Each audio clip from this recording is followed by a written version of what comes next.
Friends, 14th day of war in Ukraine. There does not seem to be much perceptible changes. However, there are imperceptible ones which we can analyze, see. As far as the geopolitical situation is concerned there, military progress, economic conditions, and the changes in all the participants, directly or indirectly.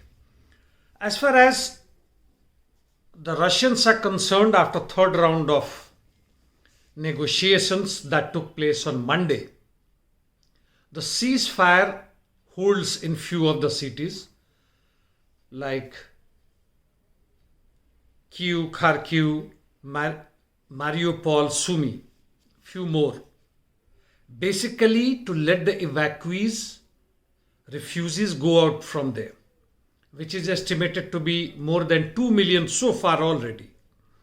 And humanitarian corridors, even Ukraine has agreed now that it will try and uphold this. So far they were trying to sabotage it, but let us see.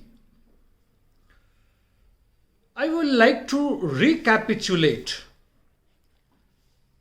the war aims by Russia, which started on 24th in name of special military operation.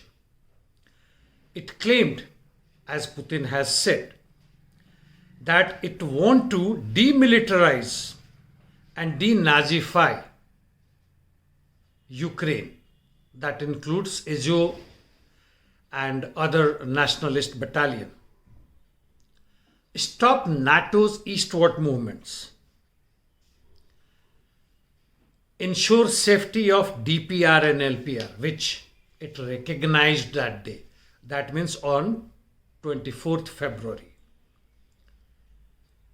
Before this, the Ukrainians were shelling, and now the intelligence as it's coming out, after many of them have been captured in Donbas regions, many of the not only troops, their officers and the documents clearly shows that the Ukraine was on the verge of attacking DPR and LPR. So it would not have been limited to 14,000 so far martyred, but much more. And so it was a preemptive attack by Russia. Not, of course, to establish socialism, to ensure the national liberation of DPR, LPR, but for its own interest as well. This must be understood. Well, now, as far as the peace talks are continuing, French and German government is much more interested, probably on behalf of European Union. And there seems to be minor rift, though not very clear, but yet there is with the USA on this issue. It is visible in economic sanctions and counter sanctions. We will come on that. And what are the conditions laid by Russian government, that is by Putin? Of course, it is similar to what the aim is. In addition, there will be that Ukraine must accept the merger of Crimea, must recognize DPR and LPR, must say no to joining any bloc like European Union and NATO,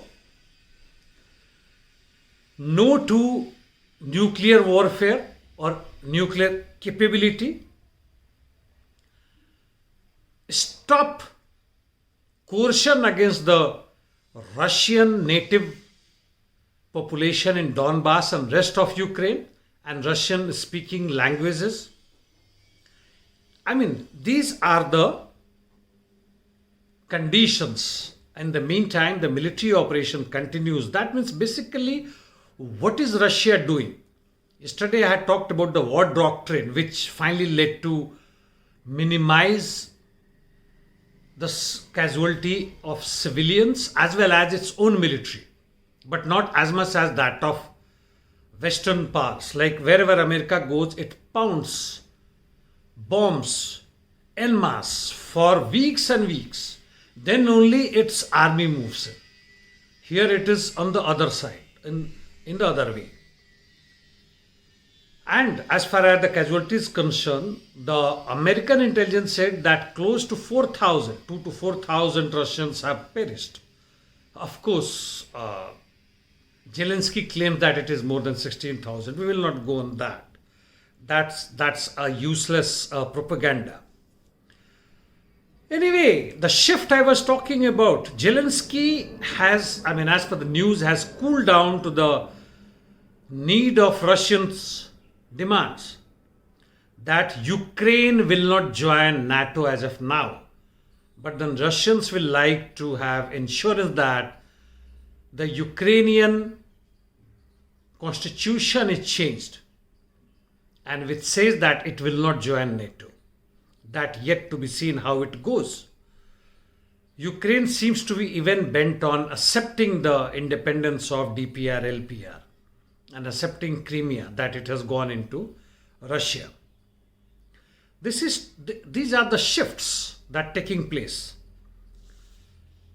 In the meantime, America has banned the imports of oil and gases from Russia and wanting that the European Union must do, which 40% come from Russia. And they turn out to be very cheap compared to the rest of the world. America in the meantime has requested Venezuela or approached Venezuela and Iran, its bête noire, to sell its oil and natural gases. Well, the time had changed. And Russia in the meantime has approached to India that it will give India crude oil at 25 to 27% cheaper than the global market. A favor for India to remain neutral in the UNO. But why Russia is neutral, I don't know. Sorry, why China is neutral, I don't know. So these are the basics that have changed. Even this change, that means there is a rift in European Union itself. The Jalenski stand is changing. The US stand is changing. USA may dump Jalenski, or as USA was planning that Jalenski will have exile government in Poland. That means it is changing. Jalenski, whatever says, it cannot take decision on its own, on his own. He has to seek advices, rather instructions from European Union, NATO headquarters and US.